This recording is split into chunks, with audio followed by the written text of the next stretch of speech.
G'day, ZiggyD here, and welcome back for part 19, I think, of the Path of Exile Survival Guide. In the last episode, we hit up Chamber of Sins doing the side quest in there. We cleared out most of the rest of early part of Act 2, and I even showed off a few farming zones like Fell Shrine Ruins, Western Forest, and Chamber of Sins Level 1, as all good farming locations in Cruel Act 2, and even Merciless Act 2 the same as well. In this episode, we're going to head on into the Weaver's Chambers to do the side quest in there, and then we should be able to progress through the rest of the act pretty normally. I feel like we're doing pretty okay in terms of gear. This character has had terrible RNG in terms of currency drops. Let's actually go look at my stash for a second here. I've had 1 Chaos, and that dropped just in this difficulty. Now, Amy, some of you guys might know her from my recent streams and other things as my partner. She very occasionally jumps on and plays a bit of Path of Exile. She played for a couple hours last night, and in that time, she found 3 Chaos and multiple Alchemy Orbs. GGG, why are you punishing me? But we've been going okay. We got 2 Alks, 1 Chaos so far. Pretty bad currency drops, but to make up for it, we've been finding some pretty nice gear, and we still have some very nice rares, even though some of this stuff is quite a few levels behind now. With rolls like 57 max life and some nice resistances on our gear, we can kind of keep a hold of this gear for quite a long time. Even though this glove has 10 life, I'll probably want to upgrade this soon. It has double resist and a pretty nice damage roll on it, so we're pretty good with our gear at the moment, and I feel like we should be able to progress pretty easily. So, let's go head into the Weaver's Chamber. This zone is always pretty dangerous, but I think we'll be okay. The actual Weaver fight itself is going to be pretty scary, because our Chaos Resist is currently minus 20%. You notice you take a hit to that when you first come into Cruel as well, so her EK attacks and any Viper Strikes and stuff like that in there are going to be pretty scary. But how's this? I found the webbed area like straight away. Sometimes I have to search around forever for it, but we found it right away, so that's pretty good. So I'll head on in there and we'll see how we go. Alright, so the first thing I'm going to do coming into here is just test how much damage I'm taking from these Flicker Strikers. So come on, Flicker Strikers, give me your best, show me what you've got. That didn't look too bad.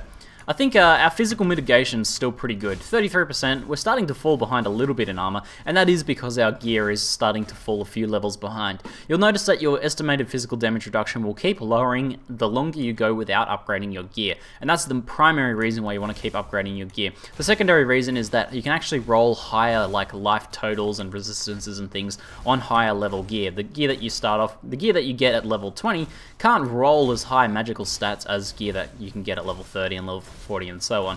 So we want to keep upgrading it, but our gear is currently okay. But we should be able to progress through here. Our life gain on hit from Lightning Arrow should be able to get us through here. I'll probably just take it pretty cruisy and use my decoy totem against more scary attacks. We're fighting 2 rares at once here though, and as you can see, doing alright, doing pretty well. Since it's just the one here, I'll use my Frenzy, build up my Frenzy stacks at least, and then switch back to Lightning Arrow. Now, while I'm progressing through here, looks like I've hit a dead end, unfortunately. I've had someone ask me how I bring up this screen here. You'll notice sometimes I bring up this different screen here. It has frame time, FPS, and latency on it. And you simply bring that up by pressing F1. The main reason people will use that is to check if they've got like any latency issues. If you're feeling like you're lagging out a lot, or if something weird's going on, then you can press F1 and bring that up and see if your latency is spiking up and down. As you can see, mine is a current stable 60 something, which is about right for me on the Australian server, so pretty good. The main reason I bring this up every now and then to check is actually to check my FPS, because if that's capped at 30 like it currently is, that means I'm recording. And if it's not capped at 30, if I'm like playing along here talking to myself and I realize, hey, that's actually at 60, then I didn't realize my fraps has stopped working and I'm not recording the episode. That has happened before. It doesn't happen often, but I'm always paranoid, so every now and then I'll bring that up and check, because nothing worse than talking to myself and not actually recording it. But is this like just full dead ends? I'm having the worst luck getting through here. Check this out. I found every dead end in the zone so far. Alright, Weaver's Nest. This could actually be a pretty scary fight. Maybe we'll level as we try and kill her from some of the blue spiders that spawn at the start, but it's gonna be nasty. I'm See, currently what's going on is I'm using Lightning Arrow with Pierce. Now this is pretty decent AoE, so it should be good enough for this fight. The problem with this fight that makes it so difficult for a lot of characters is that there's constant spawning of spiders. Now you have to be able to damage the Weaver herself to be able to win this fight, but with all these spiders in the way, this can be pretty difficult. Now if you're using a decent AoE spell like Fire Trap, or if you're using something that can pierce like Lightning Arrow, then you can eventually do that damage. But if you're someone using Cleave, for example, then that could be a bit of a problem because you're trying to like cleave through the spiders to get to her, and unless you have a lot of extra AoE on your Cleave, it can be pretty difficult. But we'll see how we go. We'll try and kill off the blue ads first, and we'll use our decoy totems, and let's see how hard that EK hits for there. Let's see if I can eat a hit from that and see how it goes. Haven't taken too much damage just yet, but we've been dodging most of these attacks. Oh, it turns out I'm not on D&D. Well done, Descendant. You've made your way onto the Path of Exile Survival Guide. But we seem to be doing okay. I'm not taking too much damage. Someone has Viper Strike me. I haven't... There we go. We ate an EK. It did do quite a bit of damage, actually. Probably about 300 damage to us in one hit. But you'll notice, because we're using life gain on hit, which pretty much whatever your main AoE skill is, you should be using life leech or life gain on hit if you're a life-based character. Then that'll keep you going. And as you can see, with so many spiders here, it's really healing us up really well. So, honestly, I'm probably going to not even worry about my decoy or... temporal chains, and probably just going to use projectile weakness. Firstly, that'll help pierce through all these other spiders if I keep applying it, and it'll also cause everyone to take more damage. So we should be able to get this pretty good. Yeah, this is going pretty smoothly. I'm pretty happy with this.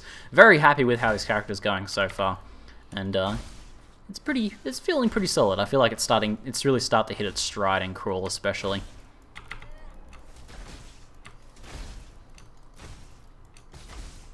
Alright, so the Weaver's popped up to the roof. Around half health, she tends to pop up, and then you just want to clear out as many ads as you can until she pops back down. So just take that opportunity. There we go, we cleared out most of those guys, and they'll start spawning again. All those little spiders pop out of the dead bodies of the other ones. It's a really cool fight. This used to be a really basic fight. She didn't have EK, didn't have constantly spawning ads. You basically just fought it, and it was one of the easier fights in the game, to be honest. She hit pretty hard, but it was never really much of a danger. But adding these constantly spawning spiders and the EK attack for her to shoot over the top of them made this a much more scarier and interesting fight. I'm a big fan of the changes. ZiggyD just constantly improving by not only adding new content, but improving the older content. PoE just keeps getting better and better. And here we go, about to die. Not us, Weaver's about to die. There we go. We want to clear out all the rest of these ads. Don't just stop when she dies, because lots of these little baby spiders spawn first. Is that all of them? No, there's a few more popping out there. Looks like no really good drops for us. There's the Malagara Spike. We want to make sure we grab that. And we'll grab that Superior Flask to trade back later. We are looking for Frontier Leathers, actually. So, this could be good. It's a 3-link. I'd prefer to get a 4-link if possible, but we might be able to roll this. Our current armor has 2 resists and life, but if we got a decent life roll on this, along with, even if it was just close to that, 50 to 60, along with a single resist, this armor would be far better than the one we're currently wearing. Don't get distracted by the flashiness of a lot of stats. Like we've got, oh wow, this has got 4 or 5 stats on it, and it's also yellow, so it's good. But don't get distracted by that. A blue piece of gear that's more level appropriate is going to be better as long as it's rolled some life and resist. And at a level 41 armor here, 300 evasion, which converts to armor for us, is going to be a big deal. Like, we can probably just put this on straight away now, and you'll see the difference in mitigation there. Go up to 40% from 33% just from that. And we haven't even qualityed this or crafted it. So, I'm actually pretty excited to go do some crafting. I don't know how much currency we have to actually be able to craft this, but let's see. Do we have any armor scraps? We do. Okay, that's the first step. Let's actually do this. I really enjoy a good crafting session in PoE. So let's quality this up. You'll see the armor is increased greatly. We can check that out here again. And we'll see... where's our defense? Damage reduction. Up to 42%, so we gained an extra few percent by doing that. So that's why we save up these guys. That's why I like to keep at least 4 armor scraps and whetstones where I can, because then you can apply it to a white piece of gear and max it out pretty easily.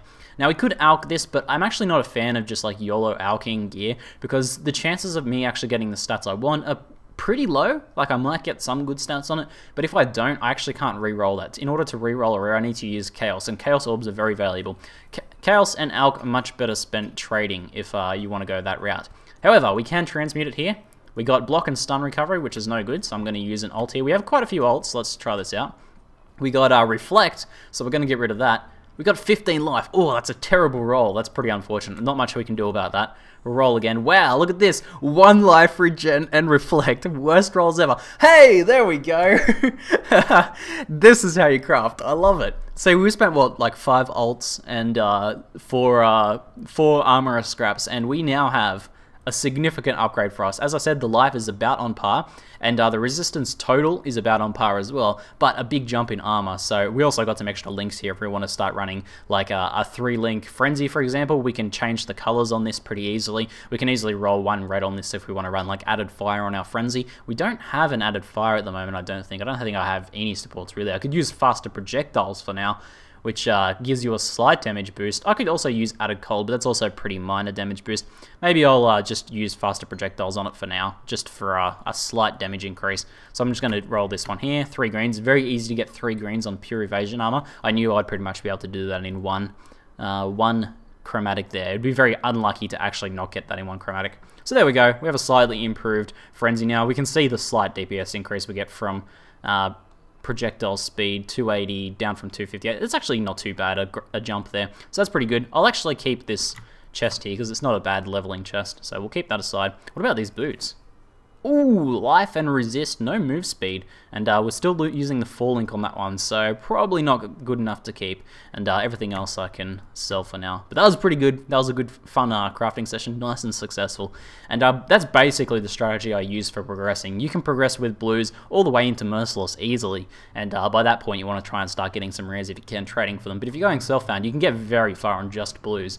And especially with weapons, if you're playing a physical damage build, it's very easy to roll something like 80 or 90% increased physical damage, and then, if you're lucky, attack speed on the suffix. So you can get those 2 stats and make a very powerful bow. We could potentially craft a blue bow right now that would be better than this. It'd be hard to do because this is a pretty nice rare bow, but definitely possible. So let's keep these guys aside and sell this stuff. And I'll replace my flask back over. I switched to a light flask because I thought that zone might be a bit more dangerous, but it wasn't too bad. So now we can head and go and clear out the routes by just going back through the riverways again, looking for the crumbled section of path to be able to find our way to the routes there. Also, we're looking much more ranger-like now, you'll see, although we still have a big, big Crusader-style helmet onwards.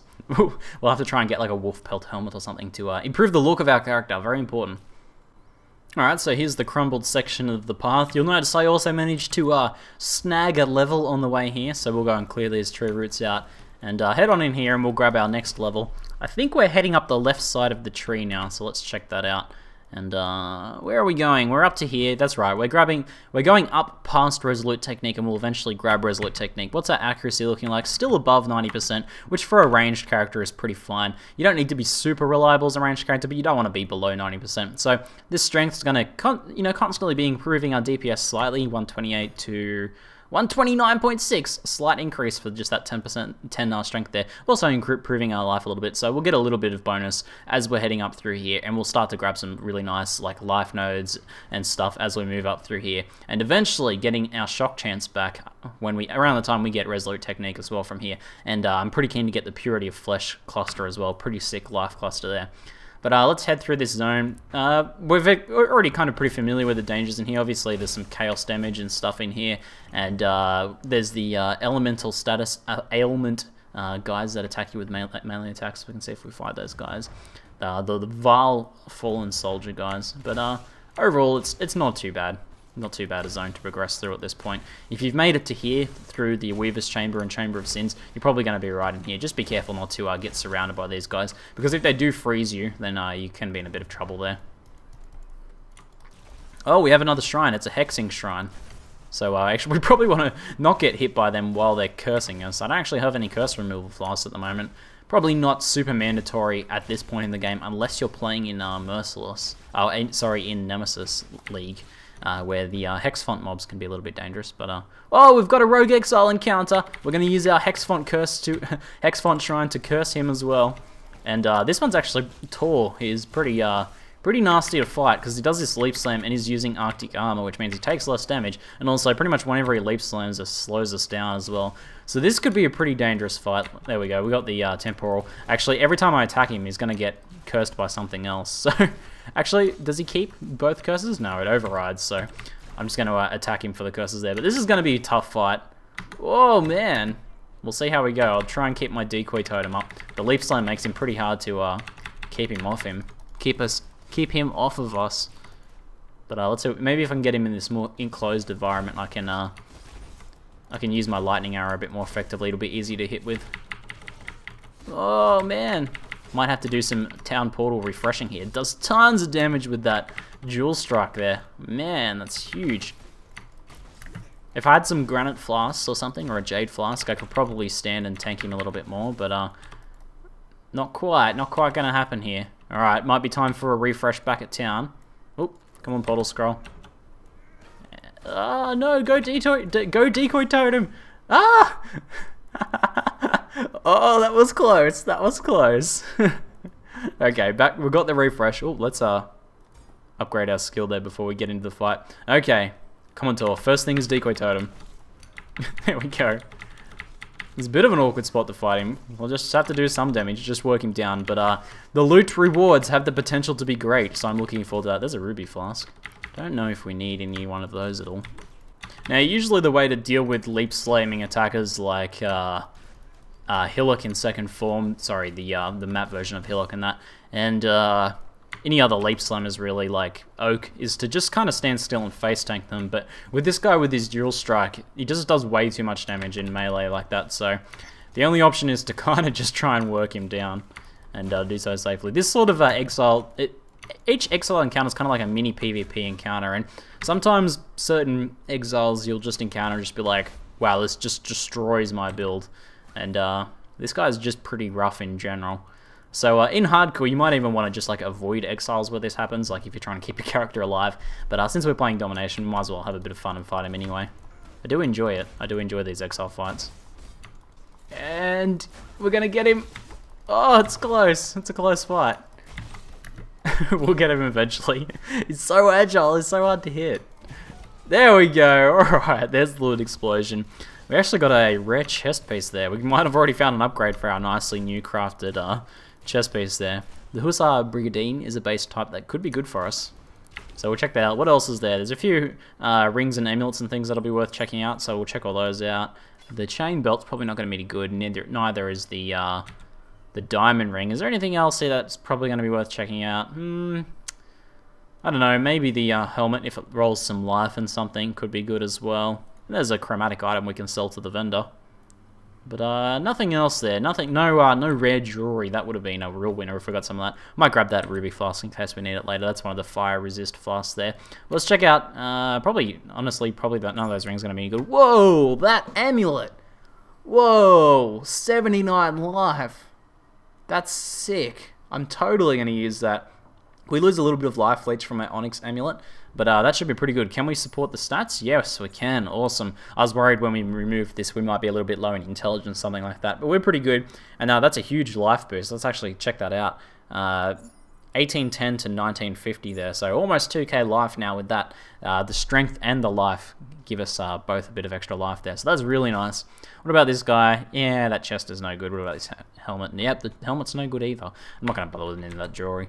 But we got a nice Onyx amulet there, so even the blues have potential sometimes. It was a rewarding fight. A little bit difficult, but definitely rewarding. Alright, so I've made my way out of there, and we're going to find this little creek again as usual and follow that to Oak's encampment, where we'll be helping Oak. Now the reason for that is we're a physical stacking build here. We stack physical damage and then convert that to elemental damage, so our physical damage from Oak is a really, really nice buff. And otherwise, the other comparable choice for most builds, I feel like, is the passive point if you're not stacking phys damage. The other two rewards are okay-ish, but I feel often passive is better. But it always comes down to your build. If you're following a build guide, it should say which bandit requests, which bandit rewards to actually get for yourself. But it looks like I've accidentally left the creek there. Just stand here shocking Oak while we help him. So we're getting 18% physical damage, which if we actually, like, after we help him here and go look at the other sections of the tree, we've got, like, no nodes that give that much percent physical. Like this one here is an excellent node, 12% physical damage. We look at like, you know, melee physical ones are always 15%. This is a basic physical buff. That means it works on spells as well as any sort of attack. So it doesn't have to be melee or anything like that. So there's not many that give that much physical damage. Like we've got 15% projectile damage here. So the 18% fizz is really, really strong. But from there, we're just going to head back. We actually need to go kill the other bandits before we can really get Oak's Amulet anyway. So here goes Alira, just using my lightning arrow to heal up. Alira's pretty easy to face tank most of the time. Just don't stand on any of the corpses because she will use corpse explosion. It does quite a bit of damage. What level is sniper bow? We might actually want that. 44. That's like an actual 44 drop for us. That's pretty. Is this a 43 zone? So 44 and 45 items can drop. So we can actually get that. Let's it might be worth crafting. It's gonna be hard to craft an upgrade of this, but if we look 22 to 67, 1.15 attack speed, it might be hard to, if we roll a 50% increased fizz, we would probably still not be as good as the 11, because of the 11 to 9 fizz damage is also scaled by the 55. It's going to be pretty hard to roll better than that, even on this sniper bow. So if I needed an upgrade now, if my bow didn't have the double fizz roll, I'd probably consider crafting this as a blue, the same way we did the chest. We'd quality it first, and then try and craft a fizz roll as the prefix, so something like 60 to 90% increased physical damage, and then we'd try and craft attack speed on the suffix. The attack speed is not mandatory, it's very helpful. So I'm not going to bother with it this time, but it could have been a pretty good option for us. Now I realize I actually think I forgot to get my quest reward for doing the Weaver. Oops! Now, what do we actually need? I think we have some potential options here. No, we don't need Iron Grip. Actually, I don't think any of these are going to be useful for us. Point Blank's not really suiting our playstyle. Culling Strike can be good for Magic Find later on. We could potentially run Culling Strike. We've already got our faster attacks. Do we need a second faster attacks? I think this might have been the one we needed a second faster attacks from. So we currently have less multiple projectiles, pierce, lightning arrow, life gain on hit. I think faster attacks might be good for our lightning arrow eventually. We could switch it out now for pierce, and that would probably work pretty well. But it would also be pretty much mandatory in our 5-link. Once we get a 5-link chest or bow, we can use faster attacks with our lightning arrow. So we'll get faster attacks now and start leveling it, because we want to level that, you know, as much as possible. So we'll stick that in our bow for now, just to get ready to level. Checking like how much of a difference that makes on our lightning arrow. Remembering that pierce won't give an obvious damage buff, but it will work pretty well in terms of effective damage. I don't think it's worth running faster attacks just yet. We'll continue running pierce to increase the AoE of lightning arrow a bit more. So now I've got to kill Kraitlyn. Oh, we got a quartz flask. That's actually pretty exciting. We still need either a jade or a granite flask. Wow, 2 yellows right there as well. Getting some sick drops in here. Another Hussar Brigandine could be good. Let's kill the rest of these mobs before I try and pick up the gear. Good practices probably be a good idea here. But I'll kill these guys. The quartz flask I am pretty excited about though. I'm doing okay at the moment with quicksilvers, but quartz are very, very nice. And I'll explain why pretty soon. We might even be able to craft it now if we have enough glass bowls, baubles. If not, I might want to wait before I craft it. But let's take a look at this guy here. Your movement is not blocked by enemies. This means you can path through enemies directly. There's a chromatic item there. And what we can do on this is roll the suffix adrenaline. So quartz flask of adrenaline. What that does is gives us 30% or so increased move speed. Now that's not as good as a Quicksilver flask. Quicksilver has 40%, and you can even roll adrenaline on Quicksilver for a double speed boost. So you won't run as fast as with a Quicksilver, but what this does is allows you to path through mobs. So that means you can move fast and through mobs. Now this in practice stops you from desyncing a lot of the time when you're in enclosed environments. So I really like having one of these quartz flasks. I'll probably be running this on all of my characters in the future. It's not as important on a bow character or a long range character like this, but on my EK Scion or on any melee character, I think is absolutely essential movement flask to have. So pretty good. We'll definitely be keeping that aside. And let's check out this Hussar Brigandine here. We rolled some life and resist. Pretty low though. It's not going to be better than our current chest. See, even though it's a yellow, it has less life and less resist overall, and about the same amount of armor when added up. Slightly more armor on this, but this one's probably better because of that increased life. So we'll go with that. Now, strategy for Kraitlyn, as always, is to kill off his adds. I'm going to cast my decoy totem here, and then to stack up on top of him. Okay, so we've taken care of most of his ads. You do need to watch out for these guys. See how he just put an explosive arrow in us. If you get quite a few of those in you, it actually does quite a bit of damage. So we do need to watch out for that. Now we've run out of flash charges because I ate quite a few explosive arrows in there. But we should be able to tank Kraitlyn, especially if we stack up our decoy totem. When you put your decoy totem, you want to put it down just on the other side of him or just next to you so that it's stacked up. If you throw it kind of away from him, he'll probably flicker strike and then flicker strike back to you, so you're going to take more damage that way. So you want to put it right on top of you, stacking up on Kraitlyn. If you're with a party, you want to make sure everyone stands in the same spot and you kind of want to communicate that to each other. Every now and then he just kind of wanders off like that and then flicker strikes. There's not much you can do about that though. But stacking up will stop that from happening for the most part. What are you doing, Kraitlyn? Get back here. Come on. Face me, you coward. But as you can see, even with no flash charges here and just some decoy totem use, able to get through him pretty quickly. Our small amount of life leech from the passive tree is actually enough to pretty much cover our frenzy costs. And frenzy is an expensive skill. It attacks very fast and costs quite a bit of mana, but we're doing okay. There's some more frontier lever there. If we hadn't rolled our own, we could check this. And just on the off chance, nope. not going to roll better than our current one. But there we go. We need to just go back now and get Oak's reward, and we'll actually get a nice little physical damage boost from him once we actually help him. So we can probably do that right now. Let's go ahead and do that. The reason I want to do that right now is because I've already explored this zone pretty recently, so I won't need to clear through here again. But once we help this guy, that pretty much signifies the end of this episode, unfortunately. In the next episode, we will be heading onwards to... I need to actually make sure I help Oak. There we go. There's our one. We got our 15% increase, or 18% increase to his damage. Buffing all of our damage, especially Frenzy's going to get a pretty nice damage buff from that as well. Let's build up those stacks. Ooh, 470 DPS, and not even at full stacks there. But in the next episode, we will head the rest of the way to Val, and what we'll also do is we might even end up farming Val, just like we did Mervale, and hopefully we'll get some sick unique drops. Anyway, that's it for now. I'm ZiggyD, and thanks for watching.